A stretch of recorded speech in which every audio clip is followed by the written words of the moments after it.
Welcome guys, कैसे हो सभी लोग। उम्मीद करता हूँ आप सब लोग ठीक होंगे। दोस्तों आज मैं लाया हूँ परमैन मूवी अल्टीमेट गैलेक्टिक वॉर का चैप्टर 10। दोस्तों वीडियो शुरू करने से पहले मैं आप सभी से रिक्वेस्ट करना चाहता हूँ कि अगर आप चैनल पर पहली बार आए तो इसको सब्सक्राइब कर दीजिए और बगल में जो बेल नोटिफिकेशन का घंटा है उसे भी ऑन कर दीजिए। और हाँ, वीडियो को लाइक करना मत भूलिएगा। तो इंट्रो शुरू लगाते हैं।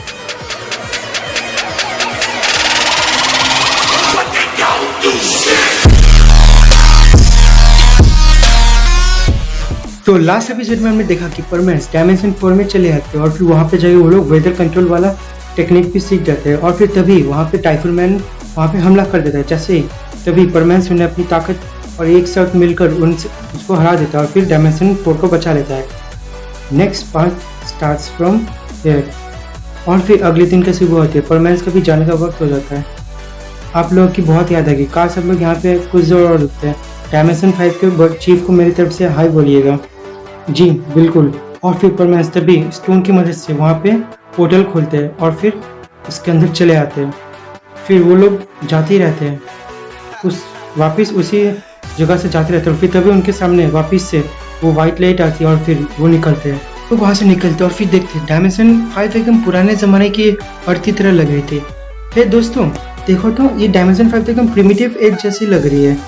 इसका मतलब यहाँ के लोगों का इंटेलिजेंस उतना ज़्यादा नहीं है, लेकिन इसका मतलब ये भी हुआ कि यहाँ के लोगों की फिजिकल पावर बहुत ही ज़्यादा है। फिर लोग वहाँ पे घूमते रहते हैं। फिर घूमते घूमते अचानक से उन्हें डायमेंशन 5 के परमैन्स भी दिख जाते हैं। वो लोग थोड़ा अजीब रहते हैं, उनका लैंग्वेज भी थोड़ा अलग ही रहता है। तो परमैन्स अपना लैंग्वेज ट्रांसलेटर ऑन करते हैं और फिर उनसे बात करने जाते हैं।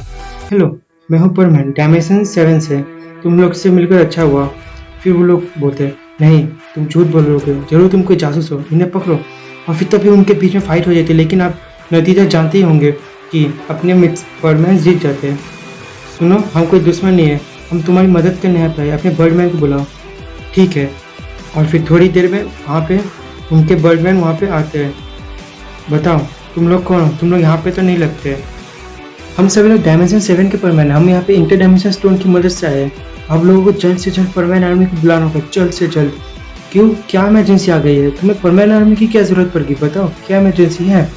आप नहीं जानते कि किसी वक्त यहाँ पे आ सकता है। उसने दूसरे डायमेंशन में भी अटैक किया, लेकिन हमने उसे कैसे भी रोक लिया। लेकिन इस बार शायद वो अपने सबसे पावरफुल आर्मी को भेज सके। फिर परमैन आर्मी को बुला लेते कि तभी वो लोग देखते हैं कि वहाँ पे हाइड्रोमैन और सारे सोल्जर्स एकदम आ जाते हैं। अरे वो तो आ गए, वो देखो उनकी कितनी बड़ी आर्मी है। फिर बर्डमैन बोलते हैं अरे नहीं, अभी तो परमैन आर्मी भी नहीं है, लेकिन तब भी हम लोग इससे लड़ेंगे। और फिर परमैन्स कैसे भी करके उनकी छोटी मोटी आर्मी को हरा देते हैं।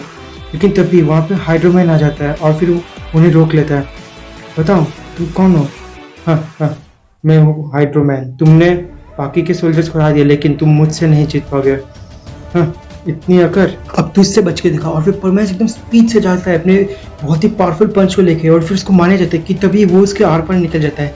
हाँ, ये कैसे हो सकता है? मैं पानी हूँ बेवकूफ़, और तुम पानी को कुछ नहीं कर सकते। हाँ। फिर सारे परमैन मिलकर उसको चारों तरफ से मारने की कोशिश करते, लेकिन उसको कुछ नहीं होता। वो सभी बार उसका आर पार निकल जाते हैं। अगर हम इसे छू नहीं सकते तो हम इसको मिलकर उड़ा तो सकते हैं ना। और फिर परमैन्स एक दूसरे का हाथ पकड़ते एकदम बहुत बड़े से एकदम टाइफून में बदल जाते हैं। और फिर वो हाइड्रोमैन के पास जाता है। हाइड्रोमैन, ये कैसे लगा तुझे? बहुत खूब, अब ये देख। और फिर हाइड्रोमैन तभी उस बवंडर का कुछ और पानी बन जाता है और फिर उसे वाटर वाले टॉर्नेडो बदल देता है। लेकिन परमैन्स उनका प्रेशर इतना ज़्यादा था कि परमैन्स उसको सह नहीं सके और उसको परमैन्स नीचे गिर गए। अरे नहीं, ये तो बहुत ही ज़्यादा ताकतवर है, हमें इसको हराना ही होगा। अब आखिरी हमला। और फिर परमैन्स आसमान में चले जाते हैं। हे हाइड्रोमैन, एकदम में तो इससे बचकर देखा। और फिर परमैन्स एकदम पावरफुल एक प्लाज्मा बनाते हैं और फिर हाइड्रोमैन के ऊपर छोड़ देते हैं। हाँ, मुझे लगाया था। फिर हाइड्रोमैन उस बीम को एकदम अपने अंदर एब्जॉर्ब करता है और फिर वापस परमैन्स को रिफ्लेक्ट कर देते हैं। वो बीम इतनी पावरफुल थी कि परमैन्स एकदम नीचे गिरते और जमीन के अंदर घुस जाते हैं और फिर पाक वहीं पे बेहोश हो जाती है। अरे नहीं, वो देखो आसमान से क्या आ रहा है। फिर वो लोग देखते हैं कि आसमान से एकदम और भी सारे मॉन्स्टर आर्मी आ रहे होते हैं। अरे ये क्या, और भी सारे आ गए? चलो हमें इनसे लड़ने होगा, अभी जाना होगा। तुम्हारा दिमाग खराब हो गया क्या? अभी देखे ना हाइड्रोमैन ने हमारा क्या, हमें एक सेफ जगह में जाना होगा और एक इसे हराने के लिए एक नई स्ट्रैटेजी बनानी होगी। तुम ठीक कहते हो बर्डमैन, हमें प्लीज़ जल्दी से एक सेफ जगह में ले चाहिए। ठीक है, मेरे पीछे आओ।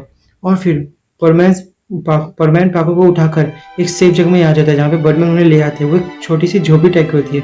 फिर मित्सु पाको के पास जाकर बैठता है और फिर कहते हैं, प्लीज मुझे माफ कर देना, मैं तुम्हें नहीं बचा पाया। फिर परमैन वहाँ पे रोने लगता है। उसको रोते हुए गलती से उसने वेदर कंट्रोल ऑन कर दिया होता है और फिर तभी उसके आंसू वहाँ पे जाने लग जाते हैं, जिससे अपने पायन का एक बहुत ही मस्त आइडिया होता है।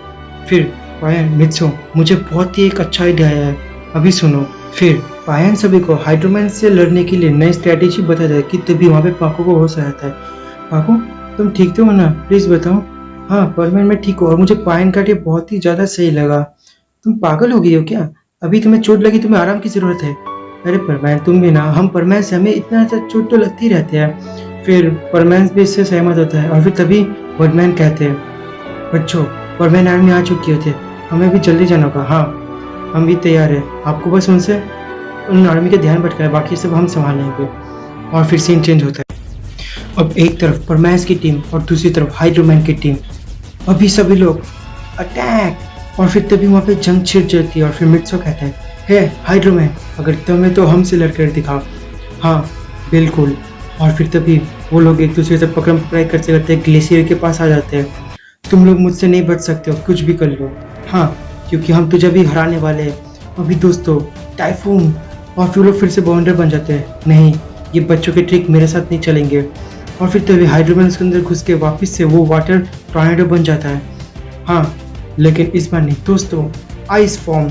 और फिर परमैन आइस फॉर्म की वजह से उस बाउंडर को वहीं पे एकदम जमा देता है और हाइड्रोमैन को उसी के अंदर फंसा देते हैं। नहीं, ऐसा नहीं हो सकता, तुम ऐसा कैसे कर सकते हो?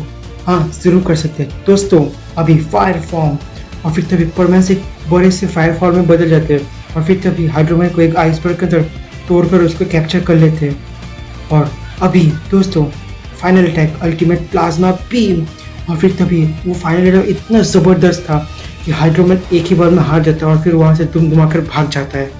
मास्टर केन, मुझे माफ़ कर दीजिए, मैं उनके सामने हार गया। उनकी टीम वर्क बहुत ही ज़्यादा स्ट्रॉन्ग है। हाँ मैं जानता हूँ, इसीलिए इस बार ब्लिज़र्ड और रेयुगा तुम दोनों एक साथ जाओगे और उसे हराओगे। और मुझे निराश बिल्कुल मत करना, ठीक है? और इस तरफ आप लोगों का बहुत बहुत शुक्रिया, आपने हमारी जान बचा ली, बहुत ही ज़्यादा शुक्रिया। आप नहीं होते तो हम लोग ज़रूर हाइड्रोमैन से हार जाते हैं। और फिर बर्डमैन उन्हें एक पार्टी वाले जगह में ले आते हैं और कहते हैं, आप लोग का बहुत बहुत शुक्रिया, आप हमारे यहाँ की पार्टी तो ज़रूर कीजिएगा, ये पार्टी आपके नाम।